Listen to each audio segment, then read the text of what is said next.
In the spotlight today, we delve into the world of cinema. Woody Allen, a name synonymous with controversy, unveils his latest creation, Coup de Chance.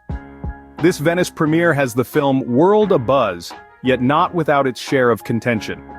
A tale of intrigue and chance, Coup de Chance weaves a narrative that's quintessentially Allen. The maestro's storytelling prowess, coupled with his knack for portraying human eccentricities, finds a new canvas in the picturesque Venice. However, the premiere has stirred the hornet's nest.